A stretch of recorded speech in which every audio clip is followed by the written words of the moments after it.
quizá me tocaría hacer un resumen de todo lo expuesto, pero para no quitar ni un minuto más, es mejor que pasemos ya a cambiar impresiones, que ustedes puedan plantear lo que crean conveniente, opinar. Yo quisiera agradecer mucho el esfuerzo hecho por los miembros de la mesa, cada uno desde su perspectiva. Y ahora es el momento de escucharles y de intentar responder a sus inquietudes. Así que cuando quieran pueden empezar a intervenir. Ahí al fondo primero. Perdón, creo que estaba arriba primero, vamos.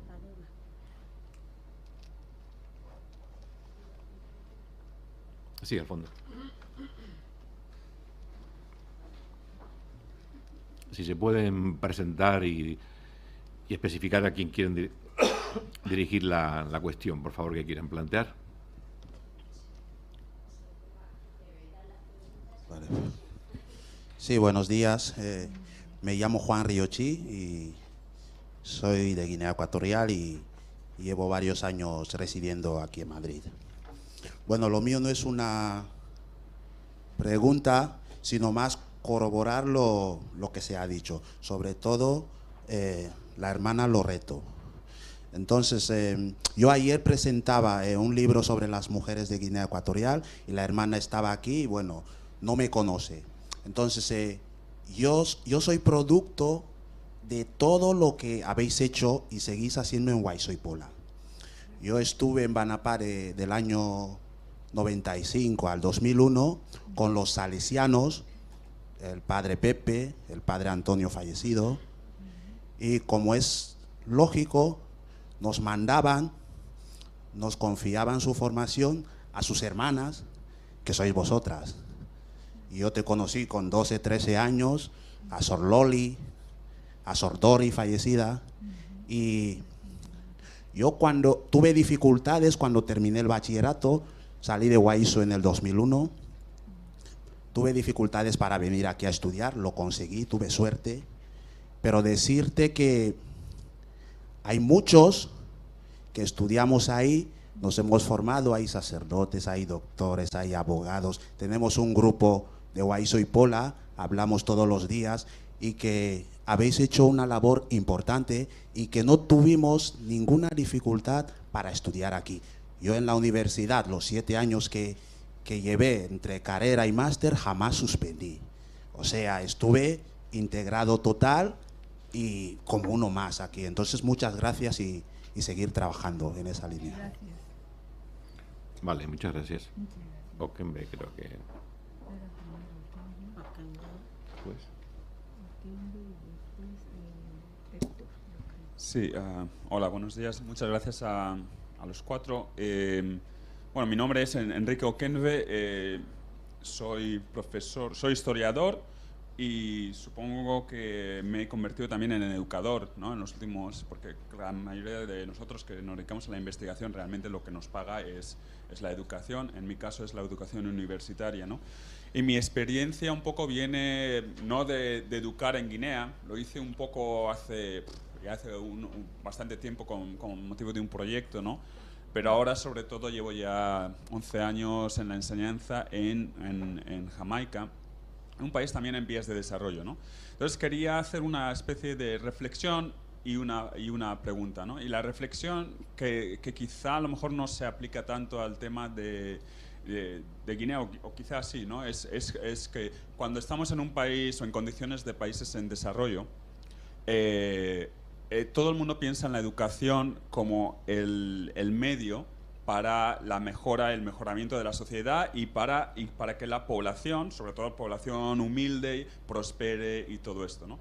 Entonces, una de las cosas que, por ejemplo, en ese país, en Jamaica, sucedió es que desde los años 70 lo que se pasó es a lo que llamaríamos una democratización de la enseñanza, del acceso a la enseñanza. Pero este es el problema.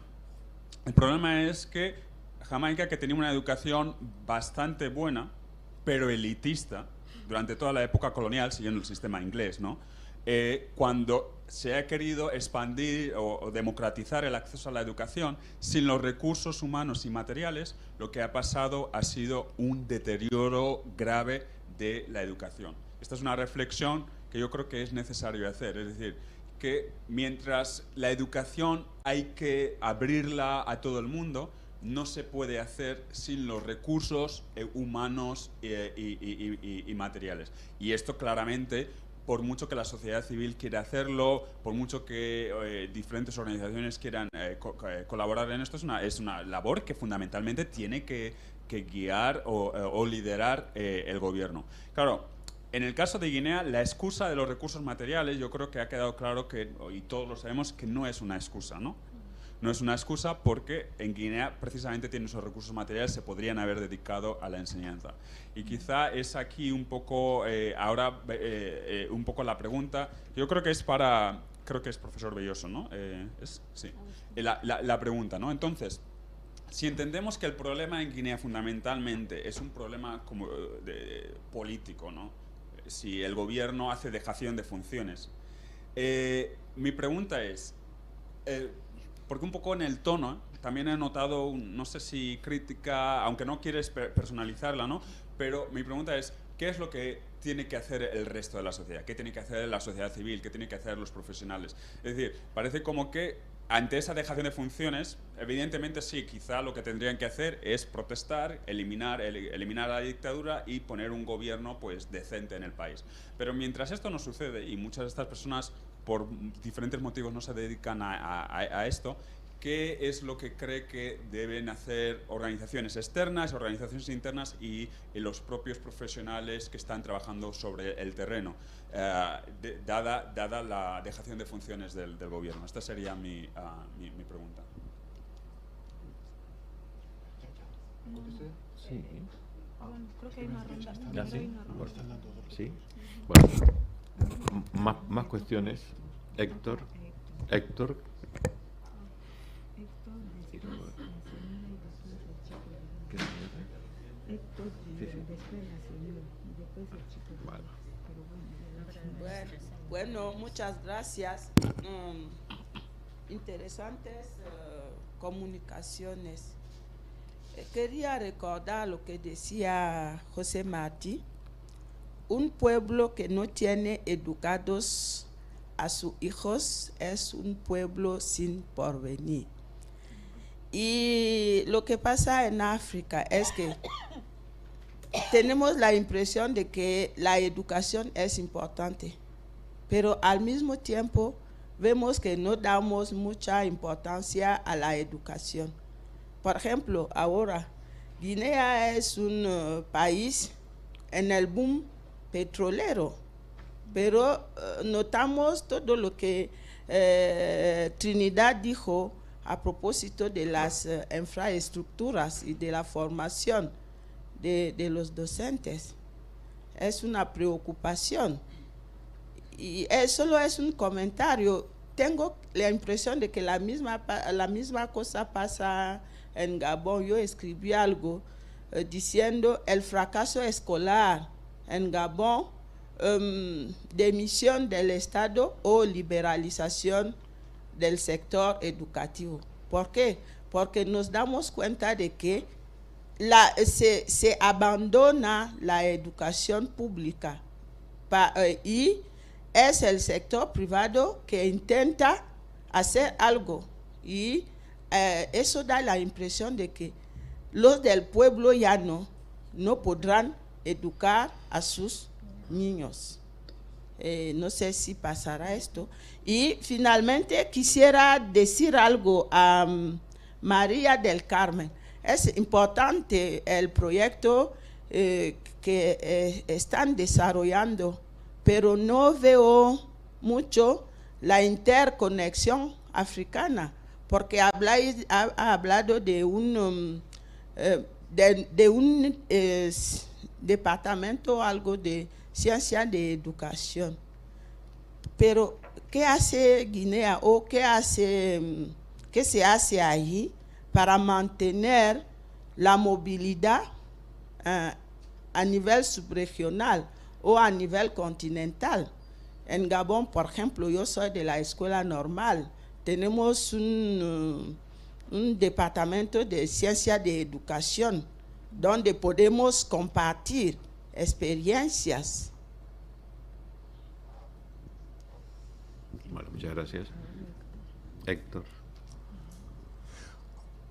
Hola, buenos días. Bueno, me llamo Héctor, yo soy médico y en Guinea ahora mismo me dedico a gestionar un proyecto de salud sexual y reproductiva para jóvenes, y la manera de prevención, de sensibilidad, es el deporte, ¿vale? Dos cuestiones, una va para Mari Carmen. Bueno, he tenido contacto con Protege, sobre todo para este currículum nuevo para secundaria que me llamaron para unas jornadas. Bueno, ver un poquito, pues si nos puedes hacer cómo está continuando, cómo está yendo todo. Y después también querría saber si me puedes hacer un comentario sobre cómo valoras la capacidad que tiene el Ministerio ahora mismo de, ya sé que tenéis un plan de seguimiento, pero de ellos mismos como Ministerio, ¿cuál es la capacidad que tienen ellos de hacer seguimiento de los profesores que estáis formando, ¿de acuerdo? Y de discernir un poquito cómo funcionan y cómo veis que ellos podrán hacer el seguimiento cuando se supone que FHI ya no estéis. Y segundo, si vosotros en estas formaciones de los profesores, ahora estamos aquí comentando un poquito, pues evidentemente que para transformar lo primero que has de hacer es ver cuál es tu contexto y aceptarlo, y en este sentido veis que hay profesores que no tienen nivel. Pero por mucho que hayáis hecho una formación al año, yo dudo que todos puedan continuar siendo personas que pueden seguir siendo docentes. Entonces, si hacéis algún tipo de recomendación para o seguir formando, o si no, apartar a esas personas de lo que es la docencia, claramente. ¿Vale? Gracias. Y pues un comentario a Loreto. Bueno, ante todo, darte las gracias por lo que las salesianas nos permitís a mi ONG poder continuar hacer trabajos en vuestras escuelas, tanto en Malabo como en el Anguema como en Mongomo. Y después, una cosa, es un comentario sobre el decreto que la viceministra de Educación hizo para las mujeres, las chicas que estaban embarazadas que no pudieran ir a clase. Es añadir una cosa, la sexualidad anda con nosotros. Entonces, el recomendar que los hombres no se van a escapar o que las chicas no se van a escapar no es suficiente. Yo pienso que a estas chicas hay que apoyarlas, estén embarazadas o no, hayan hecho lo que hayan hecho. Han de continuar educándose, porque lo contrario supone dar un empujoncito al subdesarrollo de nuestro país, ¿no? Y sobre todo si asumimos que está en manos de las mujeres principalmente, hemos apoyado de otra manera, y que hay que asumir que hay otros factores que hacen que estas chicas continúen embarazándose. No solamente que el sexo va con nosotros a todas partes, sino que a través del sexo se llegan a otras cosas que no podemos, que ni vosotras ni nosotros podemos llegar, que son las necesidades económicas, las necesidades familiares, en fin, simplemente esto. Gracias. Muchas gracias. Hola, tengo una pregunta. La UNED ha sido un actor importante en la política educativa y en el desarrollo educativo de Guinea Ecuatorial, sobre todo hasta la fundación de la UNGE. Mi pregunta es, para el futuro, dentro de las muchas cosas que podría hacer la UNED, aunque sé que es difícil priorizar, ¿cuál creerían que sería más prioritaria? O sea, se me ocurriría colaborar con la UNGE en sus programas educativos, o centrarse en la oferta complementaria de grados que la UNGE no tiene, o optar por una formación de tercer ciclo, u otras que vean prioritarias. Quizá ¿cuál sería el principal papel que la UNED debería desarrollar en Guinea Ecuatorial a partir de ahora? Gracias. Muchas gracias. ¿Alguna cuestión más? Sí. Vale. Vale.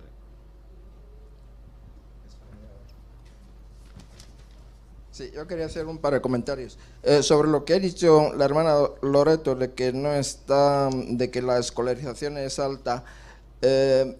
Lo que ha pasado, o sea, cuando Guinea entraba en crisis, y bueno, se comenta, ¿no?, con muchos directores de centro, cuando preguntas a un director de centro qué tal la matrícula este año, todos han dicho el año pasado que había bajado a la mitad.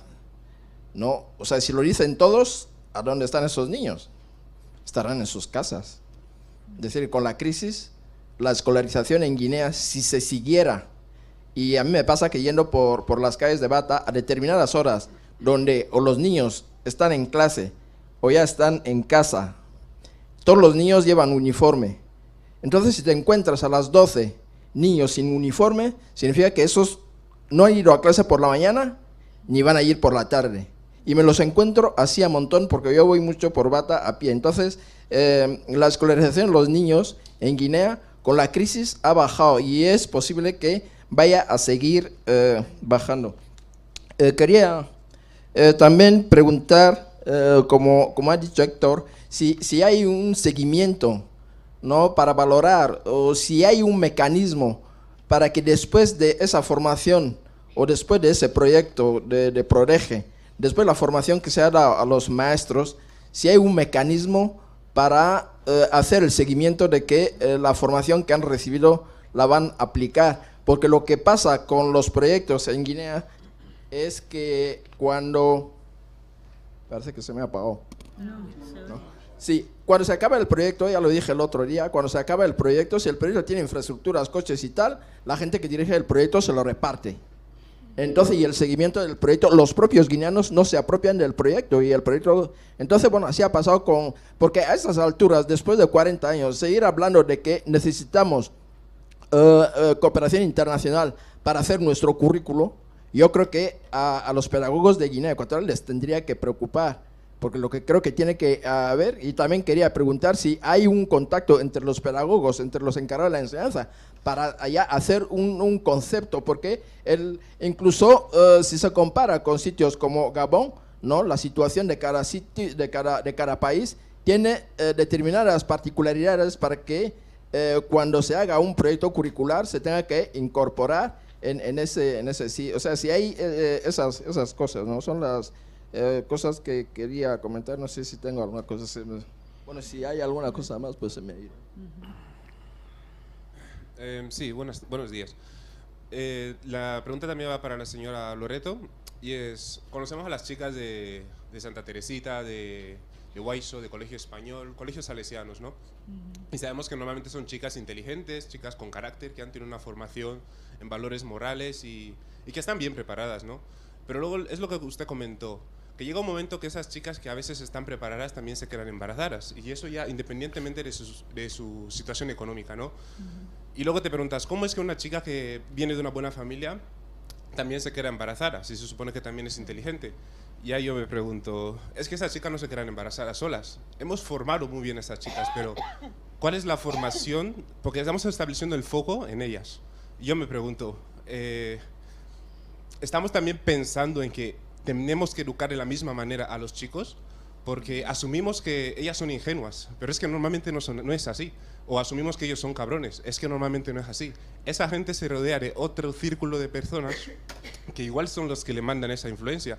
Entonces, mi preocupación es esa. Igual hay que cambiar el discurso y hay que educar a las chicas en valores morales, en una formación que les permita ser personas el día de mañana, sino que también hay que educar a los chicos con los mismos valores morales, porque al final estas chicas también tienen sus fueros internos que quieren ser complacidos.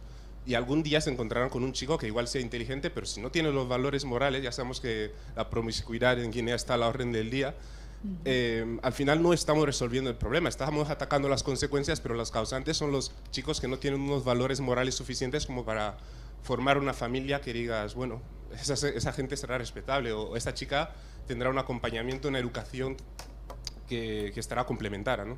Bueno, era eso. Hola. Yo acabo de descargar el anuario estadístico que ha comentado.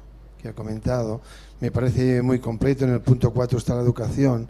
Y uno de los datos que más me ha llamado la atención es la gran desigualdad de género que hay entre profesores. Hay muy pocos profesores hombres y prácticamente, no digo que sea la totalidad, pero hay 124 hombres y 1.300 mujeres.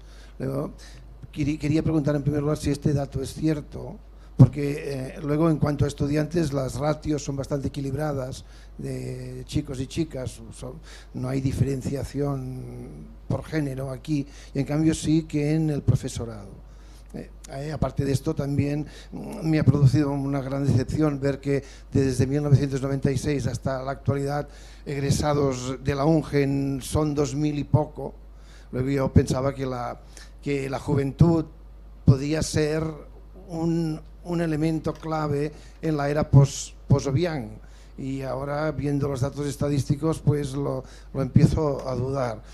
Y en cuanto a esto que proponía el compañero sobre qué podría hacer la UNED, dado que ayer tuvimos un día que fue prácticamente de debate geopolítico, yo pienso que uno de los manuales que quizás faltarían en la educación de esta generación que tiene que superar la era Obiang sería un manual de geopolítica destinado a estudiantes ecuatoguineanos. ¿Qué es la geopolítica? ¿Qué es un Estado? ¿Qué son relaciones diplomáticas? ¿Qué son relaciones multilaterales, bilaterales? ¿Qué es la razón de Estado? Toda esta jerga que ayer se utilizó, que yo empiezo a dudar que los estudiantes guineanos estén preparados para entenderla, porque son ellos los que tienen que hacer el relevo que tarde o temprano llegará.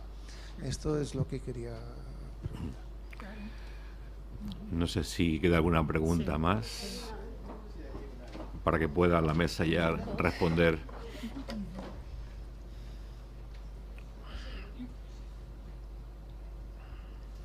Hola, ¿se me escucha?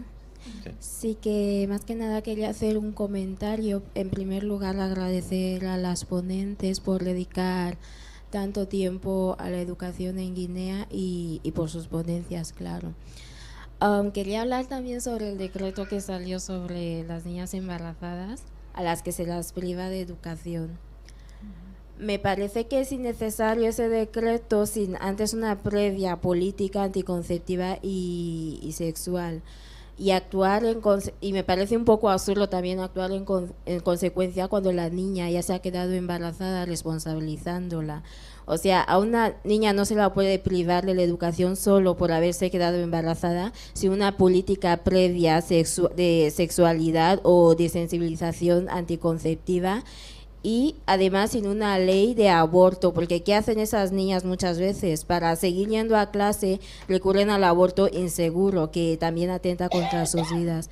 Así que me parece un poco absurdo responsabilizar a las niñas después de quedarse embarazadas, porque esa situación también la propicia no solo la propia niña, sino el entorno en el que ha crecido, y hay que atacar directamente a las causas estructurales en vez de las causas inmediatas. Y también quería hacer un comentario sobre lo que ha dicho el profesor Agustín Belloso, de que sí, a lo mejor no hay que responsabilizar a la UNICEF y a la ONU y todo eso. La responsabilidad sí que es cierto que tiene que venir directamente del gobierno, pero a mí también me parece, como ha mencionado antes, que la ONU es la misma que va a Guinea bajo la bandera de Estados Unidos con las empresas petroleras, así que me parece un poco contradictorio. Me parece un poco contradictorio o sea, no que tengan la responsabilidad directamente y que a su vez, porque creo que usted ha mencionado como que están muy a favor de la educación, el petróleo y todo lo demás. Ya lo sé que era irónico. Entonces, a la vez que es irónico a que van ahí a extraer petróleo, me parece también que tienen que ocupar cierta responsabilidad al ir muchas veces con la bandera de Estados Unidos, la ONU, y muchas veces propiciar también las dictaduras que hay en Guinea. Muchas gracias. Bueno, vamos a empezar va a empezar la mesa a responder a las cuestiones planteadas con una cierta brevedad, porque creo que estamos un poco ya sobre el tiempo de finalizar. Sí, si quiere empezar. Bueno, no sé, yo, si quieren y me permiten, yo puedo. Yo he englobado pues la pregunta de Héctor, de Amancio, sobre el embarazo de las chicas y lo que nos acaba de decir la señorita. No me acuerdo de tu nombre, me has dicho ya Pilar. Sí.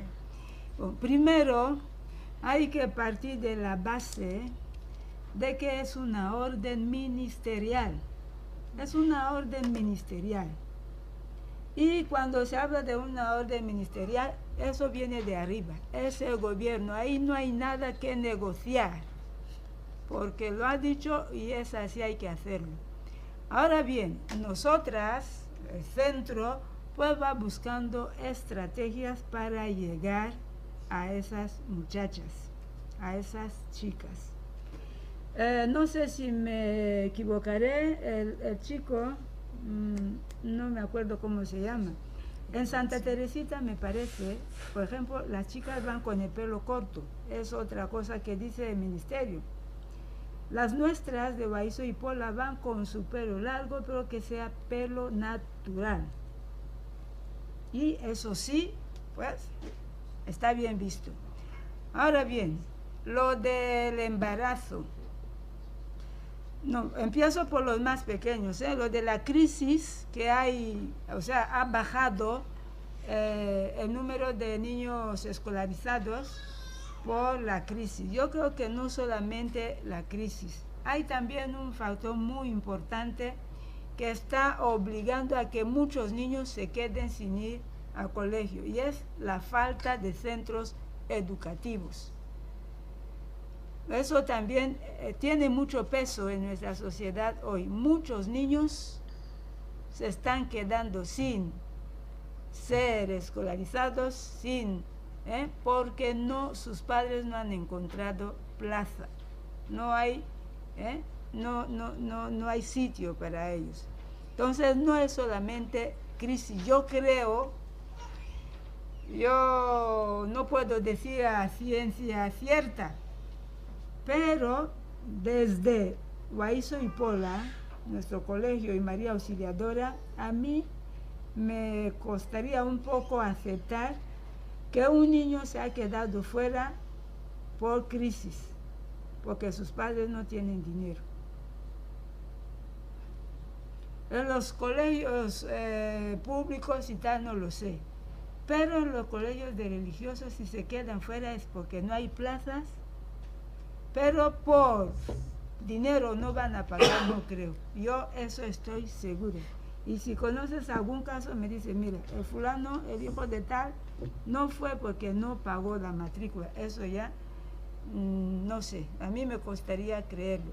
Lo que pasa en otros centros no lo sé. Entonces, esa pregunta yo veo dos respuestas. Uno, que la niña se ha quedado fuera porque sus padres o bien se despistaron y cuando llegaron ya no quedaba plaza. Si no, si es por la crisis, a mí yo pondría un interrogante ahí. Después lo del embarazo. Es verdad que la explicación que di antes de que los hombres no se van a escapar, eso no tiene fundamento. Pero una formación sexual sí vamos dando a nuestras chicas. Y hay grupos de ministerio, de sanidad, o gente que invitamos así, que vienen a dar charlas a nuestras chicas. Normalmente esa formación lo reciben tanto chicos como chicas, todos van a esa formación. Yo recuerdo una vez en una reunión en Pirapulpuyú, estaba ahí el mismo ministro de Educación. Entonces los asistentes, que éramos todos maestros, preguntábamos al ministro si expulsamos a la chica porque se ha quedado embarazada y el chico también asiste, ¿qué hacemos con este chico? ¿También se le expulsa? El ministro dijo que no. Entonces toda la sala, o sea, ahí se ve eso de causas estructurales que ha nombrado, yo creo, no sé si Pilar o bien otra persona. Es que esto, y eso es lo que yo había hablado antes de nuestro proyecto, que la población, las familias, todo el mundo comprenda que la formación y la educación es tan importante para la niña como para el niño. Y no podemos seguir haciendo esa diferencia o esta distinción. Él es chico, que continúe adelante, puede, perdone con la expresión, embarazar a todas las chicas del mundo, él sigue adelante y ella pues dejar de estudiar porque está embarazada. Nosotras también luchamos por eso, luchamos. Yo he dicho antes que ha habido caso de una muchacha, ella sola, por más que le hemos insistido, mira, tú vente, incluso si quieres te hacemos encargamos un uniforme más amplio, de manera que la cosa quede un poco más disimulada hasta llegar a terminar el curso. Pues la chica misma, eso, causas estructurales, ella misma ha dejado de venir. Es también delicado, y repito, es una orden ministerial. Muy bien. Muchas gracias. Nada. María del Sí. Carmen, creo que ha sido preguntada en varias ocasiones. Sí, intentaré recordar todas las preguntas. Bien, hay, como ha hecho también la hermana Loreto, hay algunas preguntas que más o menos coincidían. ¿Cómo se va a realizar el seguimiento de estos docentes, ¿no? Después de que Prodeje el año que viene se termine, ¿no? Era más o menos esa pregunta. O cómo, de qué manera nos aseguramos de que cambian su práctica docente, ¿no? Bien, dentro de las actividades que todavía tenemos pendiente realizar, obviamente hay una parte importante que es el acompañamiento pedagógico. Esto no solo se hace en lo que dure estas capacitaciones, y perdón, hay algo que tampoco, bueno, sí lo he dicho, pero solo recordarlo, son docentes que ya están en el aula, docentes en servicio, o sea, al mismo tiempo que están en el aula también se están formando, se están capacitando. Entonces, hay una parte del acompañamiento pedagógico que se realiza en estas capacitaciones, y hay otra parte que se va a realizar en el aula, comprobar, bueno, de hecho forma parte de la evaluación, ¿no? de estas capacitaciones. Primero lo que han aprendido, en qué ha cambiado su desempeño laboral, y ya luego comprobarlo de primera mano, ¿no? Si estos aprendizajes adquiridos por lo menos se llegan a manifestar en el aula. Eso antes de que Prodeje se acabe, por así decirlo.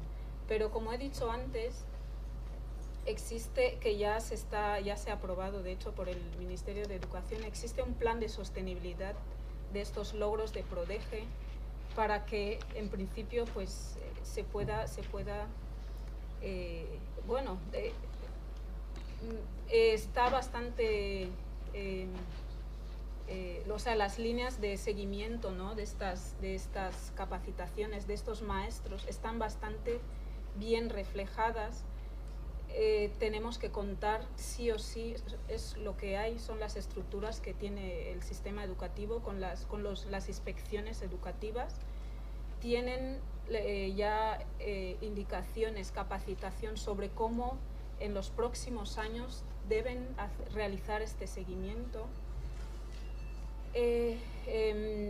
Y también obviamente se supone que sí, se van a ir los americanos, pero todo el personal nacional, ¿no? que trabajamos ahí y que hemos aprendido bastante, será absorbido en principio pues también por el Ministerio de Educación, y seguiremos trabajando en la misma línea. Es un plan que comenzará a partir de 2020, pero no nos queda otra que esperar que por lo menos ese plan se pueda implementar.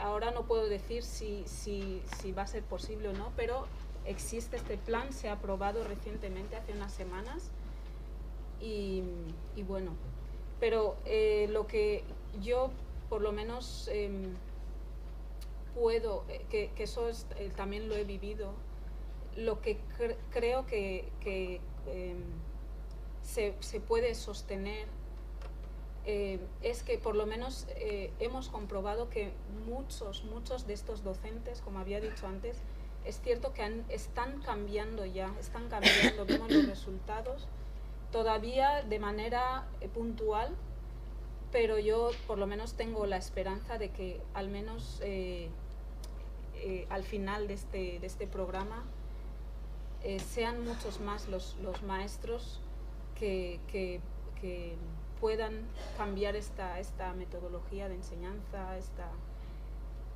Bien, eso por una parte. Por otra parte, las desigualdades entre profesores, efectivamente, es triste. De hecho, justo el pasado 8 de marzo, en la Facultad de Educación me tocó dar una charla, ¿no?, sobre la mujer, la situación de la mujer, y recalqué este aspecto. Ya no existe esa tanta desigualdad entre los estudiantes, ¿no?, o sea, las niñas y los niños, ya no tanta. Eso es algo por lo menos positivo, pero efectivamente y por desgracia sí en el profesorado. La mayor parte del personal docente femenino, lo ha recalcado también la compañera, se concentra en el nivel preescolar y en el nivel primario. En el nivel secundario ya es todo lo contrario. Por lo menos, o sea, la gran mayor parte del personal docente es masculino. Y ya en la universidad ya ni te cuento, somos poquitas mujeres, poquitas. Pero en principio existe una idea equivocada, ¿no?, de muchos docentes que por lo menos en los niveles bajos consideran que, bueno, en niveles bajos, en los niveles de preescolar y primaria consideran que no es para hombres. Es cierto, es algo que han llegado a manifestar y se puede ver en los datos, ¿no?, estadísticos, y es una realidad. Es algo que yo, por lo menos a mis estudiantes en la UNGE, de alguna manera intento o cambiar, no sé, es mejor profesor. Es cierto, bueno, para preescolar hay otro tipo de formación, pero a lo mejor primaria, a lo mejor si hay, como decías tú, 2000 egresados en 2 años en educación primaria y muchos, la mayoría son hombres, pues prefieren, incluso esos, pues dar clases en secundaria. Esa es una realidad y por eso ahí está. Y también es cierto que el salario de los docentes de secundaria pues es un poquito más que el de, entonces, pero sí parte principalmente, creo, de esa preconcepción que tienen sobre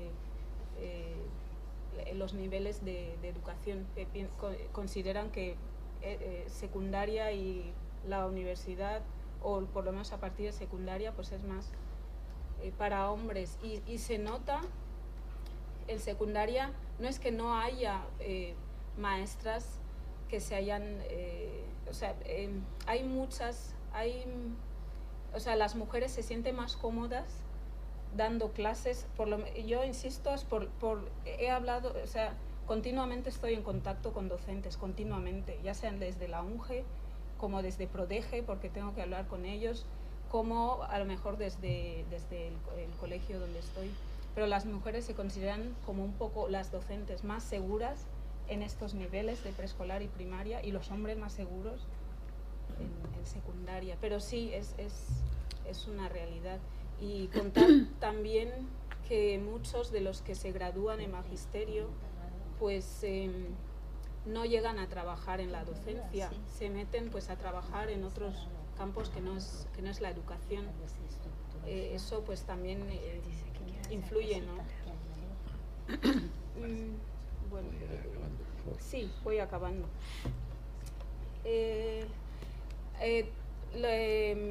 Ha habido una pregunta sobre la educación a los jóvenes, sobre lo que es el Estado, precisamente, bueno, he empezado diciendo que participé en un proyecto educativo en el que hicimos abogacía y presentamos una propuesta curricular sobre introducir la asignatura de educación cívico-social en secundaria, principalmente por este problema.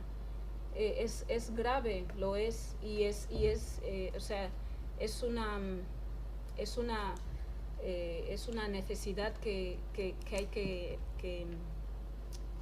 hay que cubrir, ¿no? Por eso planteamos o sea, con este proyecto pues planteamos esta necesidad al Ministerio. Dentro de la propuesta curricular, desde luego que están estos valores que habéis mencionado y parte de lo que es un Estado, es muy importante, toda la educación cívica fundamental, ¿no? Que por lo menos lo conozcan los jóvenes, porque efectivamente son pues son los que van a hacer pues, el relevo. Por esta razón, por la que decía el compañero, pues por esta razón presentamos esta propuesta y, como decía, afortunadamente han aceptado introducir esta asignatura y vamos a ver a partir del curso que viene si se da con los temas que nosotros proponemos o no. Ya eso ya. Y ya para terminar, perdón. Sí. Bueno, ya. Sí, quería decir algo, la Trinidad, y luego ya Agustín me dice. Sí, quería comentar algunos ejemplos, ¿no? He dicho en algún sitio la falta de adaptación de las unidades sociales y de los valores a los nuevos ámbitos de desenvolvimiento. O sea, llevamos el tiempo que he dicho y no sé si lo pueden creer que he tenido que llevar a mi casa niños de 2 años porque el padre, la abuela, el tutor no les ha venido a recoger. Llamo los teléfonos de contacto, ninguno me funciona. O los cambian, o sea, llevo al niño de 2 años a mi casa, pasa la noche y nadie me llama. Hasta el día siguiente, que es cuando llega la abuela a preguntar por el niño. Y es una situación porque sale del pueblo a la ciudad. El niño anda y nadie controla al niño. O sea, pasa la noche fuera y eso es fuerte. Un niño de 2 años, no una vez, sino 2 y más veces. Gracias. Bueno, creo que la pregunta que tengo fundamental era de Enrique, que me has tirado un dardo muy peligroso, mortal, pero tienes todo derecho y no te lo reprocho, me lo merezco, por meterme donde no me llaman. Pero bueno, yo no te voy a contestar con ironías como antes, sino con toda la seriedad. La educación pública, la educación nacional es un proyecto de toda la nación, no es un proyecto ni del gobierno, pero desde luego no de las petroleras, desde luego no de las ONGs y no de un grupo social determinado.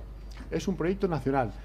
Pero yo no solamente no voy a ser tan tonto, no voy a decir lo que tiene que hacer Guinea, sino que vivo en un país que no tiene nada que envidiar a Guinea en cuanto a pifias. Y te voy a citar unas pocas que me imagino que las conoces pero para que veas que intento que no se me escape ninguna. Aquí la educación pública está denigrada también. Tenemos hasta un ministro, que es de un gobierno, al parecer de izquierda, según lo que cuentan, que dice que la educación privada es excelente y que la pública tiene que ir detrás. Vivimos en un país, o vivo yo en un país, los demás que vivan donde quieran, vivo en un país donde la presidenta de esta comunidad decía que los profesores eran unos vagos. Vivimos en un país que no hay dinero, porque también tenemos algunos barracones, también tenemos escuelas sin dotaciones suficientes, sin calefacción en invierno, sin aire acondicionado en verano, etcétera, etcétera.